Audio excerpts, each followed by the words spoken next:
the tow truck driver wouldn't meet my eyes, which was strange, because people usually look at you when they're about to take something that belongs to you. He stood in my parents' driveway with a clipboard, shifting his weight like the concrete might swallow him if he stood still too long. "Are you Emily Parker?" he asked.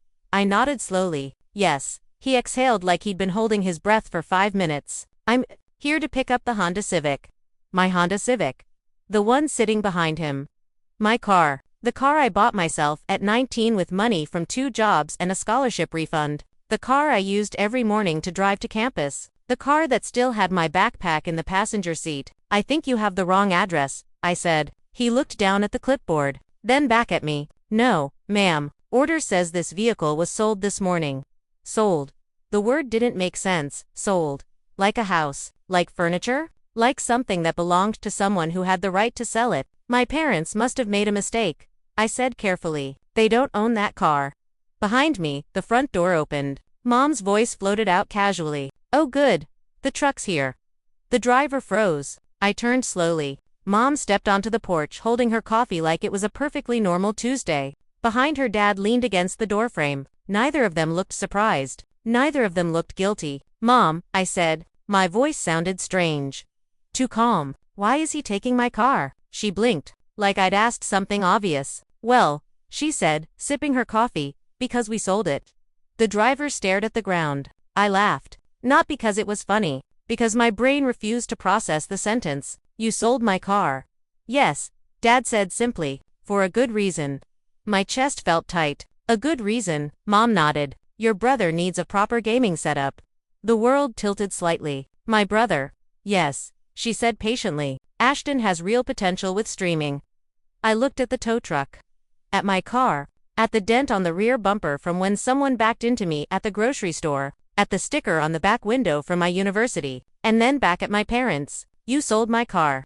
"Yes. To buy Ashton a computer." Dad sighed like I was being difficult. "It's not just a computer. It's an investment." Mom smiled. "Boys need investments." She gestured toward the bus stop down the street. "Girls need buses." Silence filled the driveway. The tow truck driver coughed awkwardly. I didn't move. Didn't breathe. Didn't blink. Because somewhere deep inside my chest something had just snapped. And once something breaks like that, it never quite goes back together. I'd been saving for that car since I was 16. Not because my parents couldn't afford one. They could. They just said it was unnecessary. "You can take the bus," Mom had told me. Ashton might need a car one day. Ashton was 13 then. I was 16. 3 years later, I bought the Civic myself. 2 part-time jobs, tutoring, and working the late shift at a grocery store. When I drove it home, Dad looked at it like it was a stray dog that wandered into the yard. "You didn't need to waste your money," he said. Mom nodded. "You could have just used the bus." But Ashton got a new bike every summer, a new phone every year, a gaming console every Christmas. Because Ashton had potential. That word floated around our house like a holy blessing. Ashton had potential in sports. Ashton had potential in school. Ashton had potential in gaming. Apparently now, Ashton had potential in streaming. And my car was the sacrifice. The tow truck driver shifted again. "Ma'am, I do have paperwork." He held out a form. My name wasn't on it. Dad's was, which meant one thing. They'd transferred the title months ago. Without telling me, I looked at them. Slowly. "You planned this." Mom frowned. "Don't make it sound like a crime." Dad crossed his arms. "We're your parents. We make decisions for the family." "The family?" I nodded slowly. Ashton burst out the door then, like a tornado made of excitement. "Is it happening?" He ran past me, straight to the truck. "Is my setup coming today?" The driver looked horrified. Dad laughed. "Yep, sold Emily's car." Ashton pumped his fist. "Yes." Then he turned to me, not apologetic, not even awkward, just excited. "Thanks, Em." "Thanks." The word hit harder than the rest. "You're welcome," I said quietly. Mom smiled approvingly. "See? She understands." I did understand. Perfectly. I'd understood since I was 8. The Christmas Ashton got a PlayStation, and I got socks. The birthday Mom missed because Ashton had a baseball tournament. The school awards ceremony where my seat stayed empty while they sat in the front row at Ashton's soccer game. I understood. I just hadn't admitted it yet. The tow truck driver finally hooked the car. Metal chains clinked. My backpack still sat inside. My textbooks. My notes. My future. Dad waved casually. "Don't worry," he said. "The bus stop's right there." The truck pulled away, and just like that, my car disappeared around the corner. Mom clapped her hands together. Well, that worked out perfectly. She looked at me. You should probably check the bus schedule. I stood there a moment longer. Then I nodded. You're right.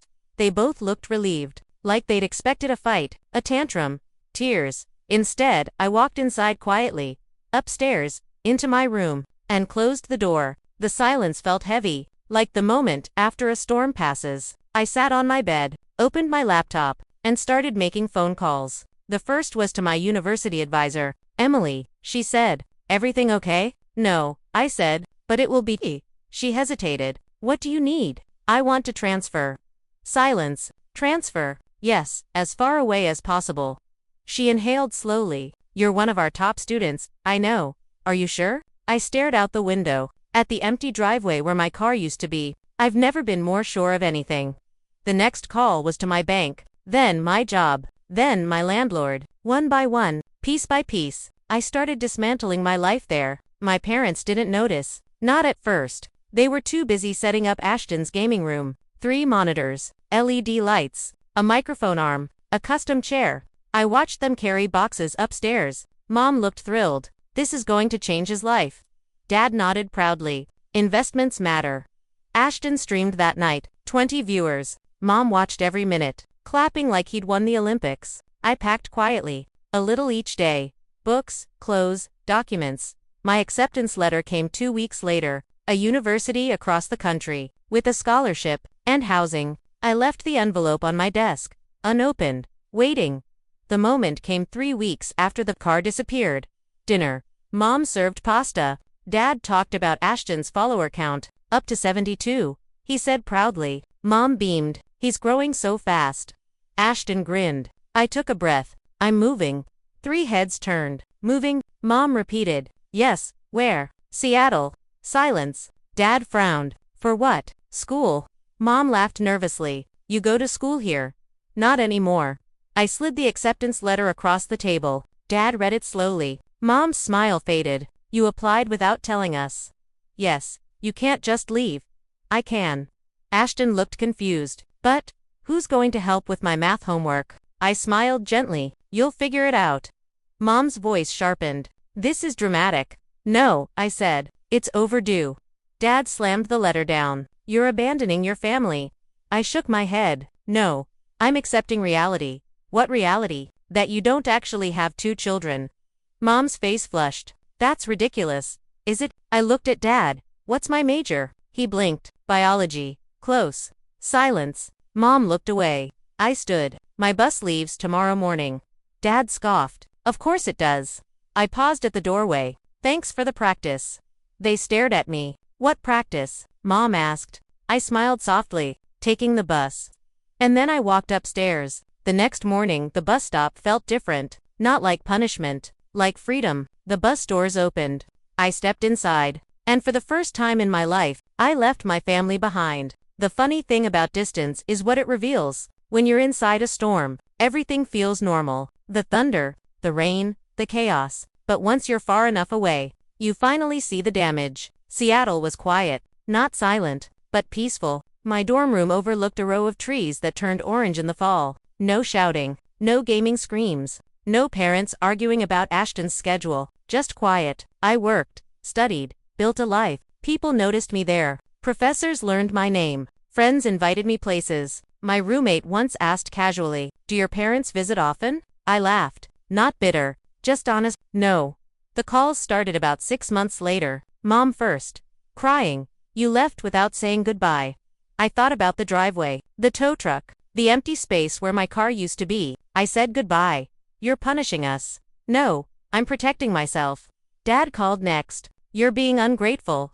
I didn't argue. I just listened. Then I hung up. Ashton texted once. Can you send money for a new headset? I blocked the number. 2 years passed. Then 3. I graduated. Top of my class. Got hired by a biotech firm. Bought another car. A nicer one. Paid entirely by me. Sometimes I wondered about them, but not often. Until the news clip. A friend sent it. Local interview. My parents standing in their living room. Behind them, Ashton's gaming setup. The reporter smiled. Your son's channel just hit 50,000 subscribers. Mom beamed. We always believed in him. Dad nodded. Investments matter. The reporter asked, do you have other children? Mom hesitated. Just a second. Then she smiled for the camera. No. I watched the clip twice, then closed it, not angry, not sad, just clear.